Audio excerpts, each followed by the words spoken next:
today we're going to explain you the chapter 13 in front of economic development, $, and sequence means our topic is balance of the payment, debt, financial crisis, and stabilization policies. So my partner will explain you the first part of this chapter. So in this chapter, which is about balance of payments and stabilization policies, we will basically speak about how major debt crises emerged, their reasons, and the policies that were applied against them, and of course, the financial crises as well. To begin with, in order to make conclusions about the financial crises and debt crises, we have to make sure what is balance of payments. Balance of payments is total amount of imports and exports of a company, of an economy, sorry. So to make conclusions about balance of payments, we need current account and capital account terms, which will be shown here in this table. In this table, we can see how to calculate current account balance and capital account balance.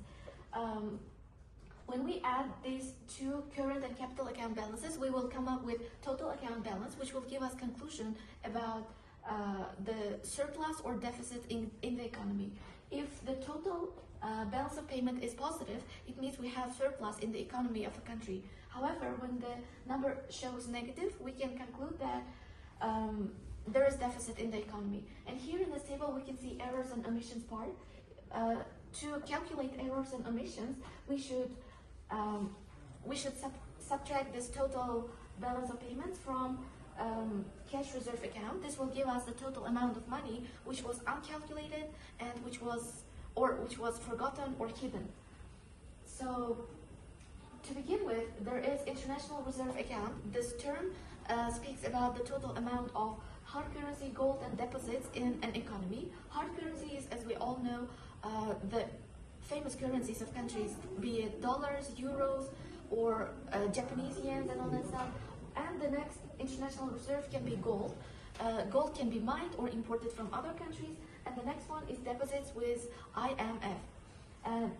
Deposits with IMF are the amount of money that countries or the economies give to the International Monetary Fund and receive as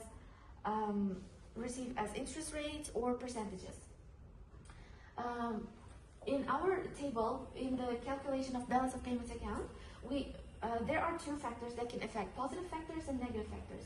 Positive factors are, in conclusion, the amount of money that comes to the economy. For example, any sale of goods and services, earning on an investment of a foreign country, or like gift that is received from other countries, or foreign sale of stocks and all that stuff. However, negative effects can be total amount of money that goes out from the country. For example, any purchase of goods, investment in a foreign country, or like any gift that is given abroad, or purchase of stocks. Here I can give an example of BMW company. In Germany, for example, BMW produces its cars and sells it to the US or other European countries, and the total amount of money that is derived from them will be positive effect to the German economy and negative effect to the US economy. And as we have mentioned before, in making conclusions about deficits and surpluses, we should make sure how to calculate the current account and capital account. Here we can see current account is all about visible and invisible imports and exports of an economy, while the capital account is about foreign assets, capital outflow, or direct private investment, and these types of factors. The next cases which we should consider is inflow and outflow of money. Inflow is the amount of money that comes to the economy, while outflow is the opposite part, which means the total amount of money that went out from the economy. And we have amortization, which is basically about the process of paying debts by stages or by parts. In cases of this deficits, there were actually three main policies that were given by countries. First of all, it was restrictive fiscal and monetary policies, which were like structural adjustments and stabilization policies. And the next one was special drawing rights. Special drawing rights are the amount of money which is produced by IMF, International Monetary Fund, in cases of deficits in the currencies of certain economies, which means when the currency is not enough or when the gold is not enough, IMF produces its SDRs. And as for 2010's statistics, $1 was equal to 0.65 SDRs in cases of 2010. The next, we will look at the trends of balance of payments. Here's the balance of payments table of these given countries starting from 1980s till 2006. Till 2013. In 1980s, in the beginning period, for example, most of the countries started the year with a positive balance of payments account. However, as years passed, the numbers turned into negative ones. They were totally negative for all countries. However, starting from 2005 and 2006, the numbers started to turn to positive because of these policies that were applied. And now we should talk about external debt. External debt is the total amount of debt that country has from other countries. It actually has many positive sides. However, in 1980s, the amount of external debt increased so high that it started to have negative impact on the economy. The first negative impact that it can give to the economy is debt service, because as the amount of external debt increases, the debt service also starts to become more difficult, because it's basically the process of paying the debts, and the percentages will start to increase. And basic transfer is about the net exchange inflow and outflow of the money. And now we can understand how to calculate the basic transfers.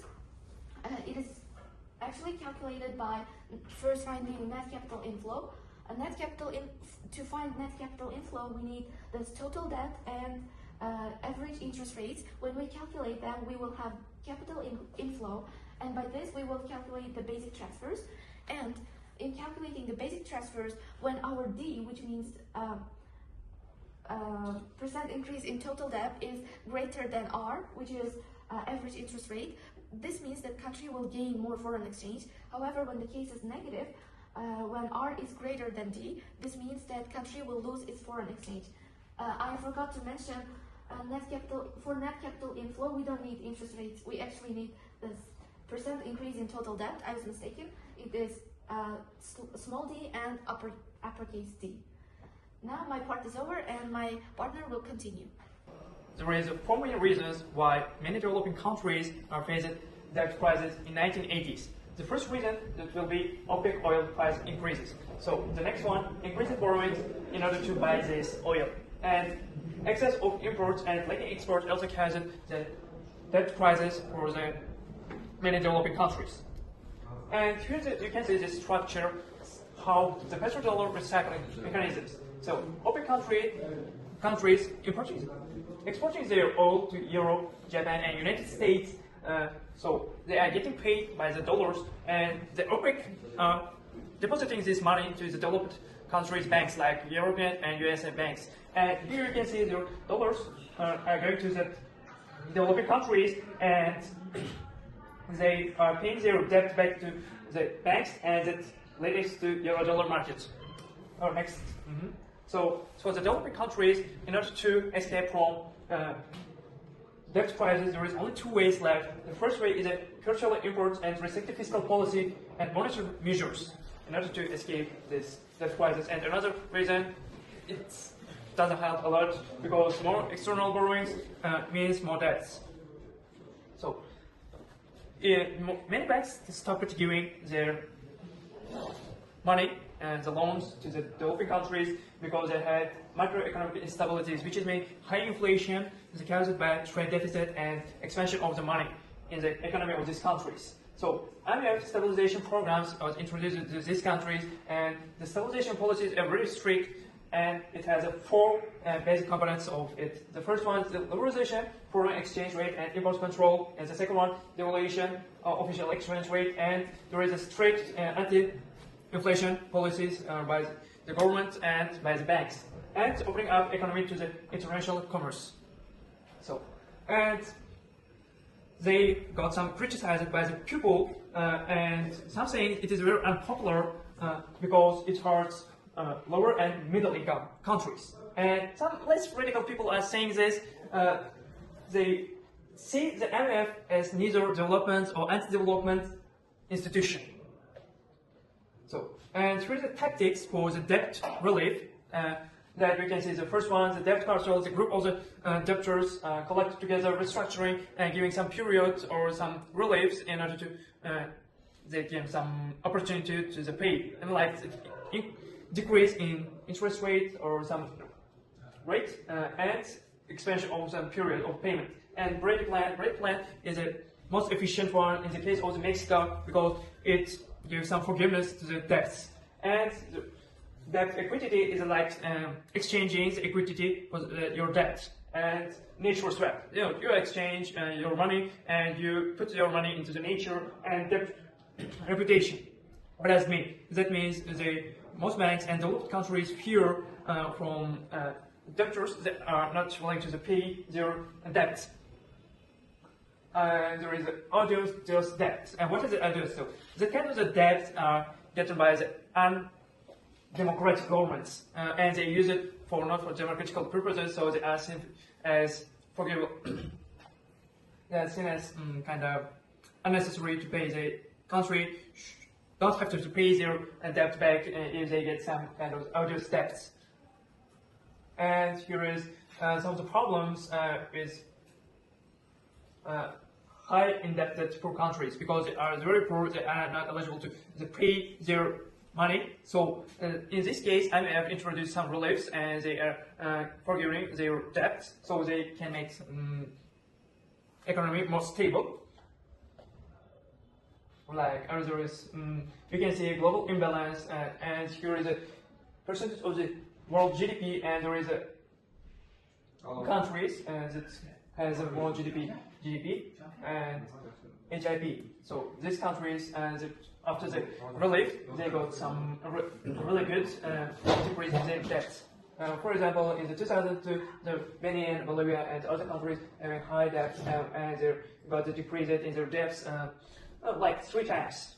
3 major causes are the reasons why the crisis happens. So the first one, United States gives their banks some independencies and they started to give debts to the people who are unable to pay the debt and the mortgage, and they make a stack of the mortgages and sell it to the investors, and the people who are investing in these mortgages are earning a lot at the first, but as the people who are unable to pay or becoming more and more, there is some misallocation in financial markets, and that will cause a decrease in mortgage prices, and the investors are moving to the safer place. And the second important factor why this crisis happens is that imbalance between East Asia and United States.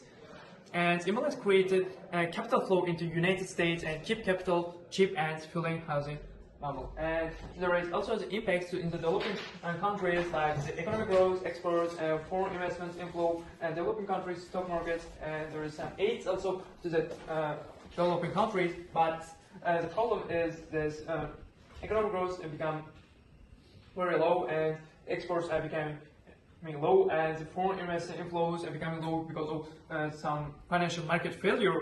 And here we can also see the international reserve, the data for the developing Asia, Middle East, and Northern Africa, emerging Europe, and Latin America, and Caribbean. And we can see here they are all growing. And here we can see the commodity prices, and for primary commodity prices, we can see in dollars, they are all increasing starting from the 23 in 2000 and in 2013 it increased almost 100. And there is for non-fuel primary commodity, and it also increased, and we can see it is almost 180 in the end of the 2013. So global financial crisis in developing countries, and what are the impacts on the developing countries? There is kind of the misbalance in the developing countries, and some recover faster and some recover slower, so it is kind of influence it. And work remittance, as there is some problems in economy, the people are becoming jobless, and more and more people who are working abroad are unable to send some money to their homes. And the poverty also increases because more and more people are who are depending on work remittance are losing their income. And health and education, we also can say that there is some worsened case in Africa. There is child mortality increasing, and education level is being very poor. And this so there is a prospect for recovery and stability. So what kinds of prospect we can see this? If some people say that if for the developing countries, we can use that things if they are able to recover from the crisis and they have the potential to become very good and growing. But we shouldn't forget about there is a danger because they are still kind of under danger when there is financial instabilities occur. So as for conclusion, our part spoke about the reasons and policies about the 1980s debt crisis. To make conclusion, the main reason for the debt crisis was this basic transfers, conditionality, and increase in oil prices, because there was this oil shock during this period, which was in 1974 and 1978. And the next reasons can be international reserves, macroeconomic instability, and odious debts, and also external borrowing as well. And during oil shock, OPEC countries dominated and they started to lend money to other countries which were without any restrictions, which actually brought to the economy misallocation of the capital. And there were some policies that were applied.